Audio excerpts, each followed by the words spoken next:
Burung dara, burung merpati, cari cara kembali lagi.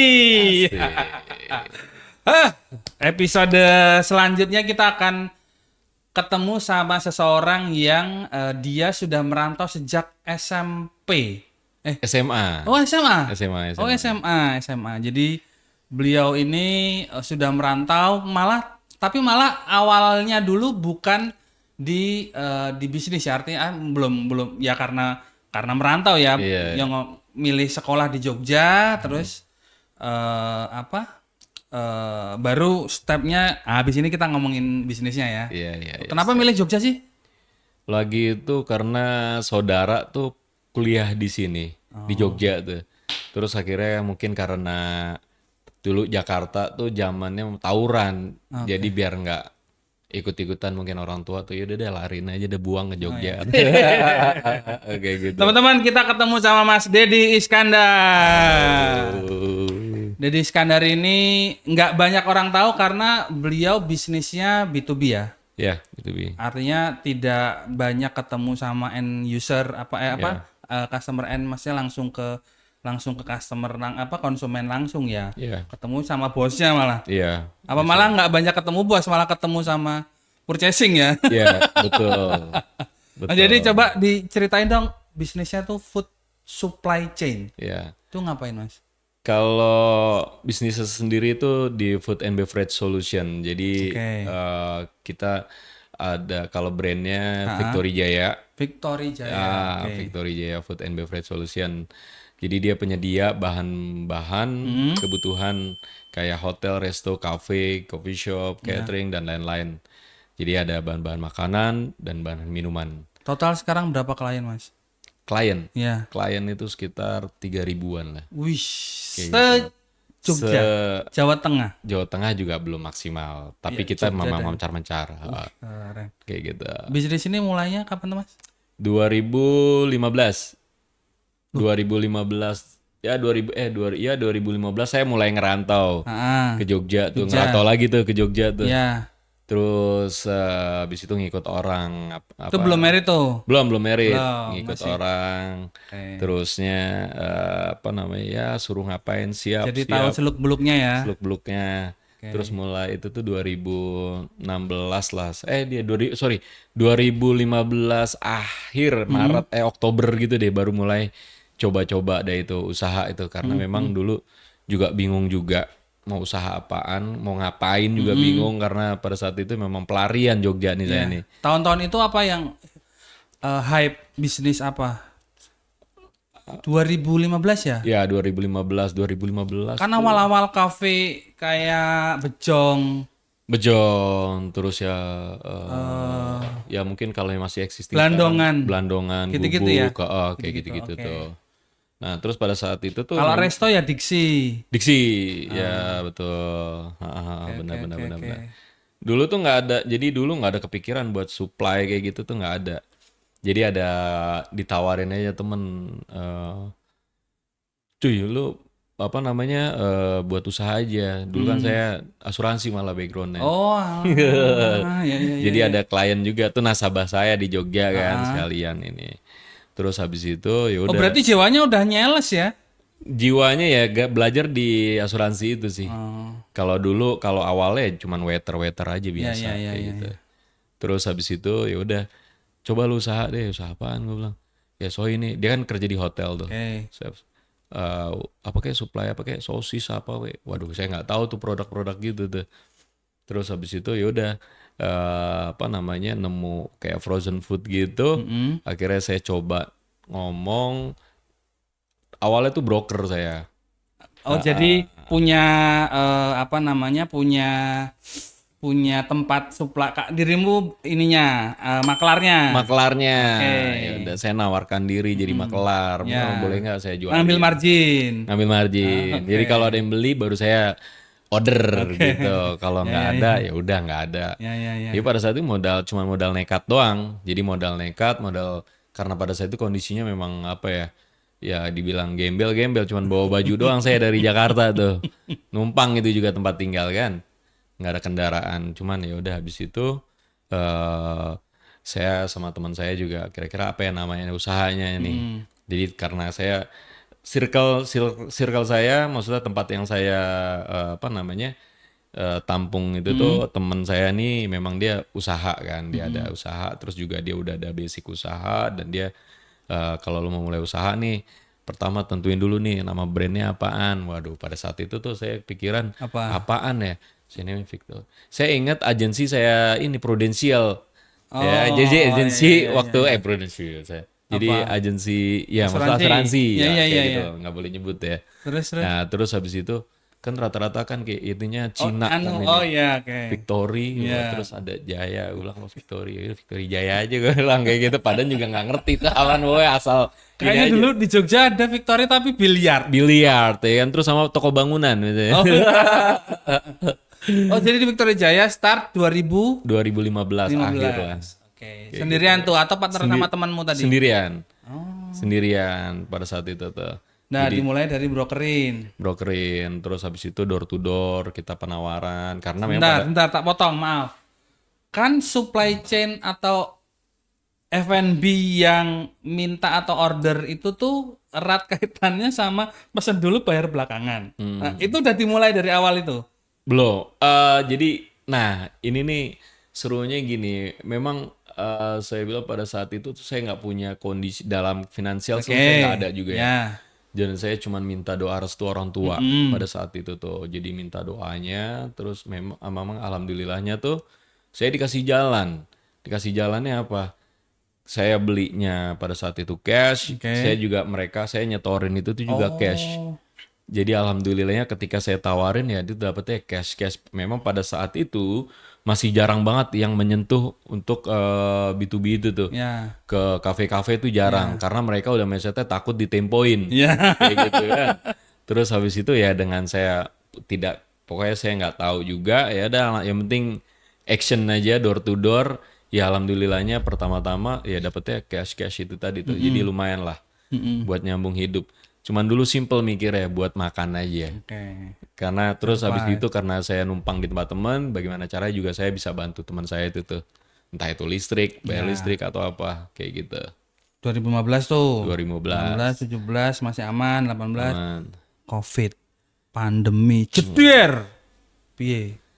Itu lumayan ngaruh juga ya, omset turun drastis banget itu. Sekitar 80% omset tuh Soalnya resto-resto offline ya ya, betul tutup ya. tutup. Dan memang ada beberapa yang masih buka juga. Nah itu tuh target kita sih, tapi memang nggak besar, tapi ada tetap. Terus Mas Dedi pivot jualan hand sanitizer.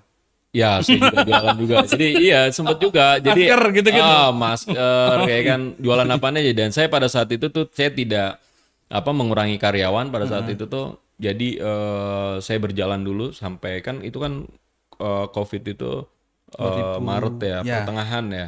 Jadi sampai akhir bulan saya tetap coba bertahan. Terus akhir itu awal bulan akhirnya saya bikin strategi udah deh kita sip-sipan. Jadi nggak saya saya tidak off, saya tidak saya tidak tutup, tapi saya tetap buka, tapi saya sip-sipan anak-anaknya. Oke. Kayak gitu, saya rumahin berapa orang kayak gitu, tapi ganti-gantian. Oh ini ngomongin pengelolaan operation Ya internal. operation ya betul. Nah, ininya jualan atau ke kliennya? Ke klien tetap. Jadi ada beberapa kan ada yang buka juga. Itu hanya ini saya sempat tutup itu cuman berapa hari doang. Oke. Berapa hari, terus habis itu kita buka lagi dengan sip-sipan itu.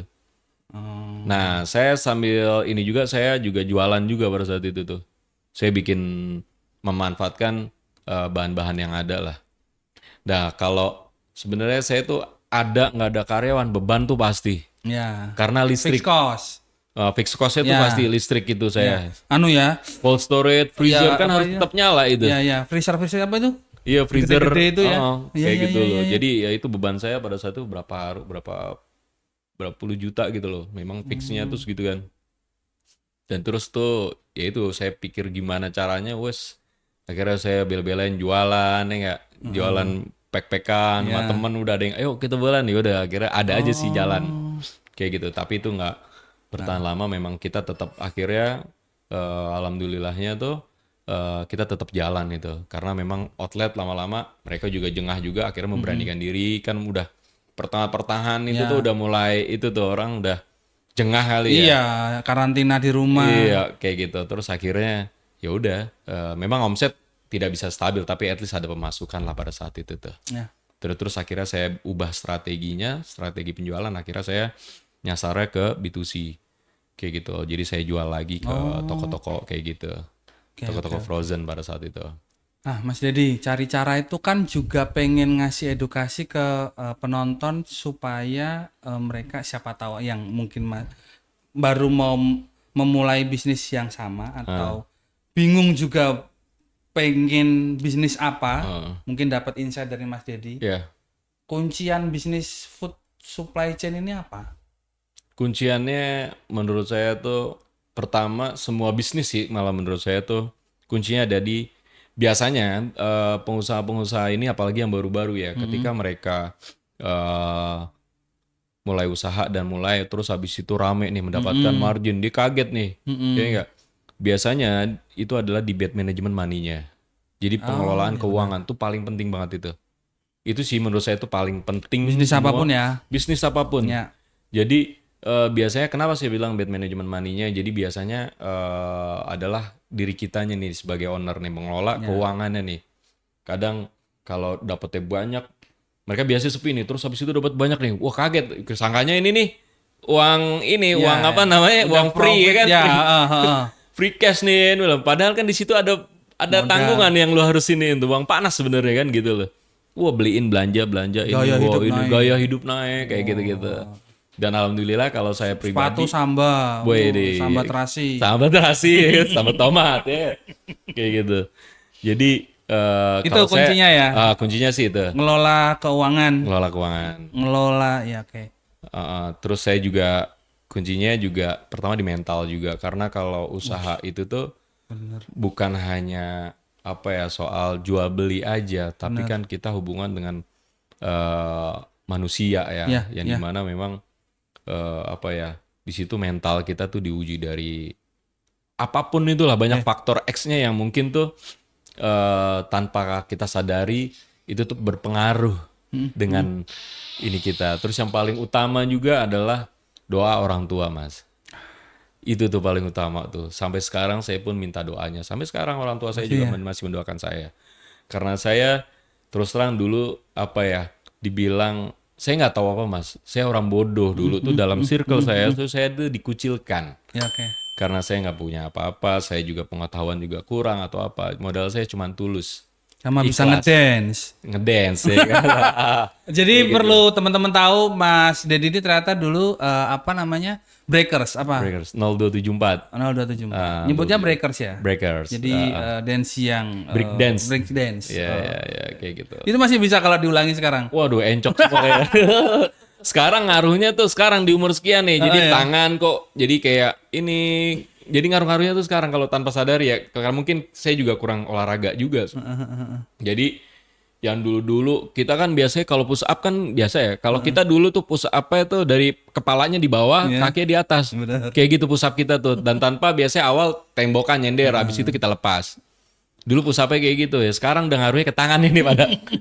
Lagi tuh. Kayak gitu. Wah, keren. Jadi buat teman-teman cari cara kalau ngomongin bisnis tadi kunciannya tentu semua bisnis ya tadi ngomongin bad management atau keuangannya, ngelola keuangannya apa segala macam. Nah, lagi-lagi balik lagi sama ini Mas, sorry, kuncinya action. Nah itu dia. Kadang tuh saya bisnis itu tuh kadang kan orang kan planning. Mereka nih planning terus harus modal gede ini. Kalau saya kan tanpa modal ini, Mas. Iya. Sampai sekarang pun saya ini tanpa hutang riba, Mas. Tanpa hutang bank saya. Bisnis saya. Jadi saya konsepnya supply chain saya memang saya tuh bertumbuh. Jadi dan saya bertumbuh dengan kenapa saya bertumbuh, karena saya lihat kemampuan saya dari finansial memang saya bukan anak orang kaya yang bisa beli barang. Ya memang harga kalau kita beli banyak dengan skala besar itu kan dapetnya harganya murah ya. Tapi kalau saya karena saya nggak punya duit ya udah saya beli seadanya aja. Yang penting masih bisa jualin. Nah, terus lagi nih, Apa? jangan jangan terobsesi atau mikirnya nih profit. Untuk awalan lu jangan mikir profit dulu. Oke. Ya, yang terpenting adalah piye carane laku, laris, payu. Ya, itu tuh. Proses itu tuh. Kalau saya mikirnya adalah jangka panjang. Bagaimana nih outlet supaya Order selama dia buka, ya dia harus Repeat. repeat Bener. gitu. Meskipun dari segi margin kita tuh tipis. Gitu. Berarti total sekarang 2015 sampai 2024 tuh berapa tahun ya? Hampir 9 tahun ya. 9 tahun ya? Ah, Wih, keren. hampir 9 tahun. Selain pengalaman atau selain ini tadi kan how to-nya, kemudian kunciannya, insight-insight yang inilah yang positif. Nah, ceritain dong Mas yang pengalaman buruknya atau mungkin pernah ketipu apa Oh iya, itu gitu loh. betul. Pengen Pasti tahu. benar, pasti setiap kita usaha dulu awal-awal saya ngerintis itu saya sempat ini juga sih Mas, sempat komplain Sama? sama yang di atas sama Allah. Waduh. Ya Allah, kok rezeki gue dikit-dikit banget ya, semprit-emprit ini. Oh, Ya kan dalam ini cuma dikasih berapa outlet orderan ya gitu loh. Terus kadang sempat dititik putus asa juga, oke. dimana memang pada saat itu tuh Lebaran orang pada pulang mudik, saya ditanya orang tua mudik nggak, ayo ini ya nggak. Terus saya juga, waduh nanti dulu deh mah nih masih ada duit nyangkut nih di customer nih kayak gitu loh. Nah terus yang nggak tahu pada saat saya di titik putus asa dan saya berserah diri, ya alhamdulillahnya tuh ada orang datang. Jadi di balik saya ini nih banyak orang sih yang membantu saya alhamdulillahnya gitu Mas. Jadi ketika kita punya adab atau etika yang baik, terus kita juga jujur amanah, terus kita juga berbuat baik lah kayak gitu loh. Insya Allah kita dikasih teman-teman yang baik kayak gitu. Terus ya saya nggak tahu bisnis saya ini nih awal sih nggak tahu. Terus akhirnya saya dapat kenalan dari Bandung, dia juga alhamdulillah dikasih kepercayaan, dikasih barang, dikirimin sampai dia datang dulu survei tuh ke Ya, tempat ya, saya. ya. Ded, saya ke Jogja ya. Oke, siap Bang. Jogja, saya dulu tuh cuman tuh ini tinggal tuh di garasi, terus kamar atas 2, garasi, naik tangga, kamar 2. Kamar. Jadi satu buat tidur saya, satu lagi saya pengen jadiin kantor. Ceritanya Ya, gitu tuh ya, dulu ya, tuh ya, ala-ala lah ya enggak? ya. Dateng lah itu, oke Ded, mana Ded kantornya? Set dia cuman ngeliat meja kosong doang, kagak ada alamatnya. Belum Bang, gue bilang nih, wah lu gimana mah kantor kagak ada ini aneh. Yaudah dibelanjain, apa kita cari komputer, dituntun saya. Oh. Gitu loh. Dia yang nyariin terus yaudah yuk ikut yaudah Ded, ada nih di jalan ini nih, yuk boncengan. Yaudah dia angkat komputer gua, Wih. disettingin. Lah gua nggak tahu bisnis tuh nggak tahu, teman taunya jualan aja. Ya. Pakai nota manual dulu tuh. Kayak gitu loh. Terus ya udah alhamdulillahnya sampai dibantu kasih barang. Terus habis itu ada lagi case lagi. Wah, turun naik lah. Itu makanya saya sebut mental ya. Ya. Jadi kalau kita punya mental yang baik dan bisa menyelesaikan sebuah masalah itu dengan baik dan bertanggung jawab, insya Allah pasti ada jalan keluarnya. Biasanya kan ketika kita dapat masalah ya, biasanya tuh orang kalau nggak kuat kabur ya, malah Iya. gue nih. Kalau saya coba hadapin kayak gitu. Meskipun saya harus bertanya-tanya dengan orang yang memang mungkin dia punya cerita yang sama, terus solusinya seperti apa, kayak gitu-gitu. Dan memang saya selalu open mind, saya selalu belajar dari siapapun itu tuh. Jadi bertanya, ini cara ngelolanya kayak gimana, ini kayak gini gimana. Ya itu sama yang di Bandung. Dan Mas Dedi kan belum cerita, jadinya pernah sedihnya di mana, pernah ketipunya di mana, iya. apa? Sedihnya itu tuh. Biar jadi warning juga buat yang lain. Betul. Jadi saya berapa kali ya, ini pun kalau di total mungkin udah ratusan juta ya, kalau di total ya. Dari mana itu? Jadi dari customer juga ada yang main purchasingnya. Jadi dia Dia pesan pakai online, ordernya online, Ah, barang dikirim pakai Grab kayak gitu. oke. Terus habis itu nggak tahu tuh barang diantarnya kemana. Oh, Terus giliran kita tagih, ini orang udah nggak ada. Oh. Kayak gitu loh. Karena awalnya dia cash apa-apa baik ini Jadi ada oknum pura mengatasnamakan kolektif misal. tapi memang dia kerja di kolektif. Oh. Dia udah kerja di kolektif dia. Terus habis itu udah atas nama apa namanya dia kerja di kolektif, dia order cuman pakai Grab ya kan kita percaya kan ada wujudnya itu. Ya. Ternyata pada saat kita kok nggak bayar-bayar nih datengin orang yang bagian pemesanan itu tuh udah hilang dan nggak apa kabar. Dan terus ketika saya ke outletnya itu dia bilang kita juga udah bayar mas, kayak gitu. Saya udah bayar juga nih ke ini juga. Ke oknum ini. Jadi intinya dia nggak mau bayar lah nih outlet. Dia merasa tertipu Nggak juga. nerima barang. Iya, kayak gitu loh. Dan itu beberapa kali. Dan itu ya kasusnya beda-beda sih. Ada juga yang bantu buat jadi dari sales mana dia bantu jualin barang. Sini, Ya aku udah pinjem sini. stok. Pinjem stok, jualin. Ya enggak awal sekali, 2 kali, oke, 3 kalinya blong ya enggak. Oh. Kayak gitu. Terus ada dari intern orang sendiri dari sales saya mainan udah pinter ya mainan sendiri kayak gitu. Berarti pencegahannya gimana sekarang? Pencegahannya biasanya kita dari sistemnya dulu kita rapihin. Jadi biasanya kalau misalnya apa namanya kalau intinya kita gimana caranya kita bentengin lah. Misalnya dia pesan online, ini bener nggak harus bayar cash dulu. Kayak gitu. Terus juga kalau dari sales ya dari report-reportnya nih harus jelas customer ini nih ke siapa, nomor telepon siapa. Terus juga kita lagi rapihin juga untuk double check ke outlet juga. Misalnya udah jatuh tempo atau sebelum jatuh tempo kita konfirmasi ulang kayak gitu loh. Adapun yang kita udah kebobolan juga outlet nggak bayar tutup hilang. Beberapa ini kayak gitu loh. Udah ya wajar kalau menurut saya bisnis ya wajar lah. Dan terus kalau saya nggak ambil ribet sih kalau saya. Kalau dibilang ya mungkin itu apa ya kalau bahasa dulu kan ya buang sial ya atau apa tuh ya. Menurut saya ya udah kita ikhlasin aja. Tapi tetap kita upayakan kita maksimalkan untuk cari solusinya dengan cara misalnya entah itu dicicil atau apa. Tapi saya tidak berharap juga kalau dia tapi kita tetap ikhtiar ya. Nagih kalau dia antara lu ngasih syukur kalau enggak juga nggak apa-apa ya udah gitu aja. Jadi lebih enak sih nggak kepikiran. Karena kalau kita fokus sama itu nggak maju-maju. Maksudnya kita nggak jadi fokus sama masalah. Waduh, tambah kita harusnya kita di luar sana masih ada 100. Ibaratnya ada apa namanya makanan lain yang kayak lebih enak lah. Kita fokus yang makanan ini udah basi ini kan dah ngapain gitu loh. Terus sekarang berarti total berapa karyawan mas? Total sekitar 38-an ya. Saya juga ada cabang di Klaten juga. 38 tuh udah termasuk cabang di Klaten. Keren. Berarti kayak gitu. 2024 nih ini pertengahan tahun ya kita ya. Masih ada target apa sampai akhir tahun ini mas? Cabangnya ditambahin lagi kah?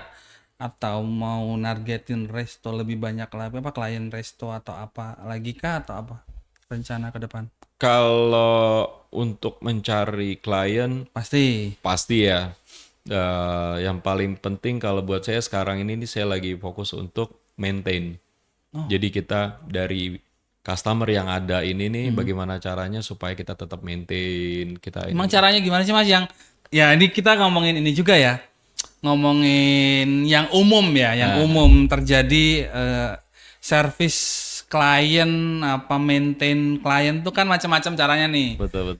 Mas Didi pakai cara yang apa? Apakah ngajak karaoke? Apakah ngajak main tenis?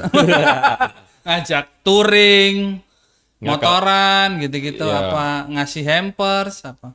Kalau maintainnya sih kalau dari ke tim itu tuh paling ya kunjungan aja sih mas.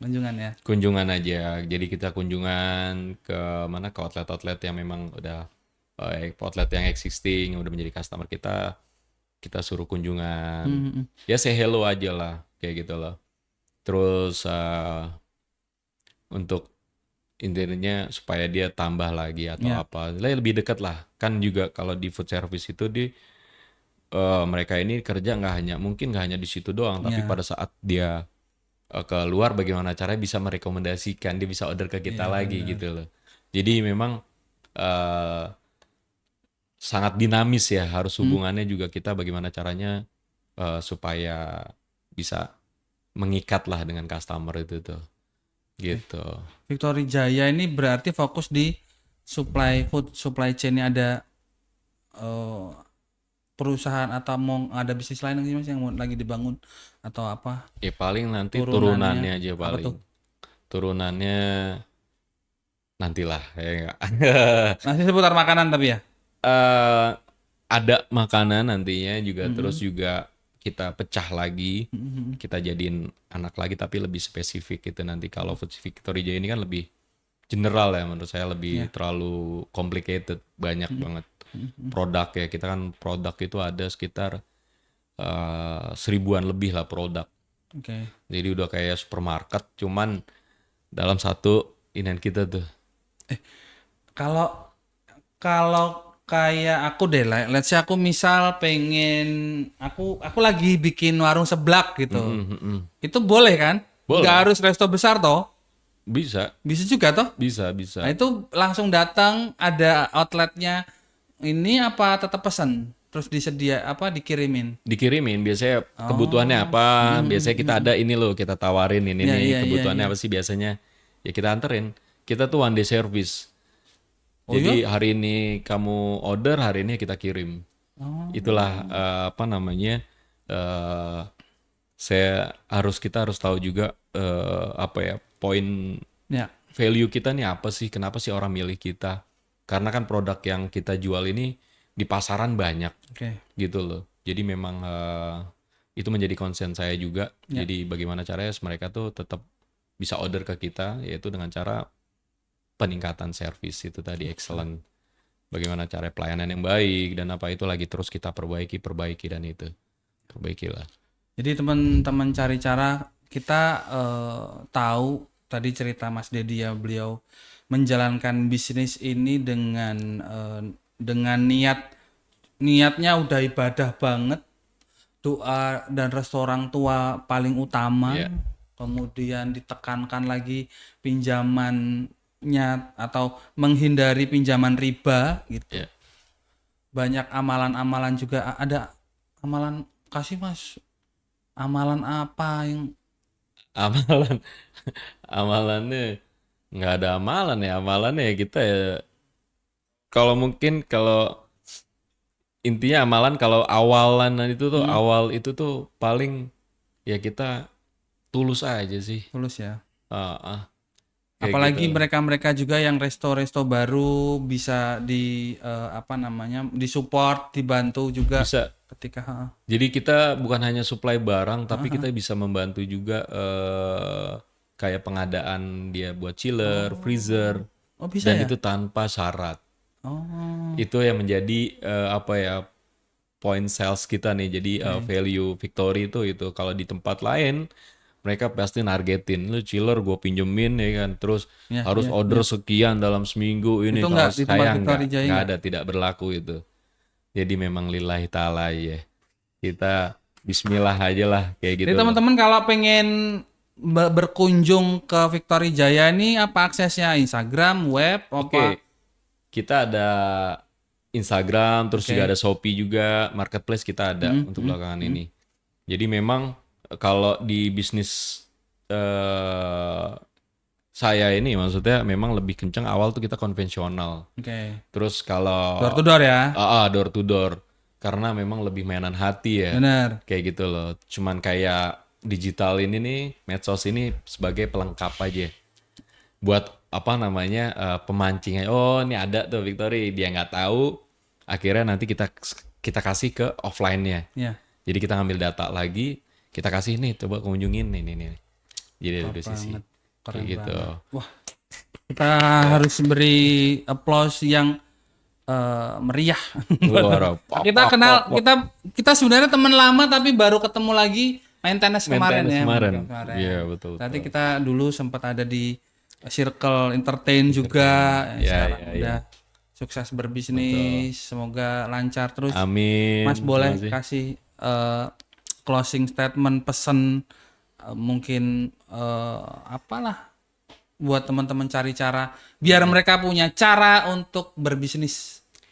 Oke. yang apa dengan muamalah yang baik, dengan niat yang baik, tulus tadi. Iya. Oke, closing statementnya apa ya?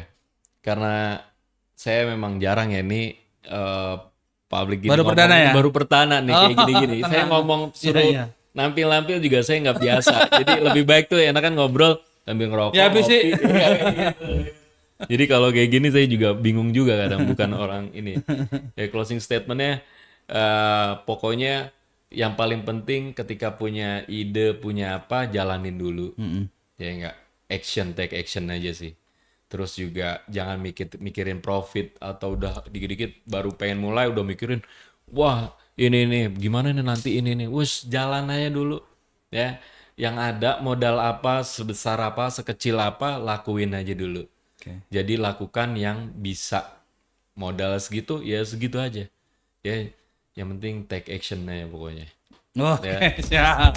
Terima kasih Mas Dedi Siap, Iskandar, sama-sama. Victory Jaya, Thank semoga jaya. Amin. Siap. Terima kasih juga buat teman-teman yang sudah menyimak episode ini. Terima kasih buat kolaborasi kita dengan Collective Collaboration Space.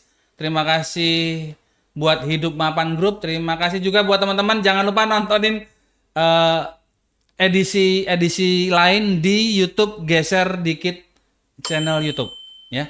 Bener ya? Geser dikit ya channelnya ya. Ya. Terus juga terima kasih supportnya buat Collective Studio. Teman-teman bisa pakai tempat ini podcast segala macam bisa datang ke Kolektif gitu. Mas Dedi juga baru datang ke sini pertama ya. Baru. Oke. Terima kasih saya Pak Ibeng. Mohon pamit. Thank you. Wassalamualaikum warahmatullahi wabarakatuh.